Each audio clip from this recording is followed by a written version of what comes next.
खाल्ले? मोशीच्या कचरा डेपो मध्ये कचऱ्यात पैसे खाल्ले. कुठं कुठं पैसे खाल्ले? चिखलीला होणाऱ्या संतपीठामध्ये पैसे खाल्ले.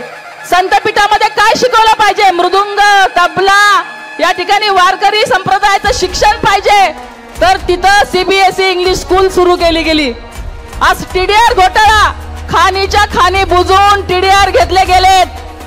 आज चरोली मधलं तर काय सांगायचं, चरोली वाल्यांनीच घोषणा केली आहे, 7-12 वाचवा आणि तुतारी वाजवा, अशा प्रकारची घोषणा चरोलीकरांची आहे. आज मला असं ऐकायला आलं, पुणे जिल्ह्यामध्ये 184 सातबारे सापडले यांच्या नावावर सापडलेत 184. मग मेवण्यांच्या, साडूंच्या, पाहुण्यांच्या नावावर किती आहेत आता तो शोधायचा विषय आहे.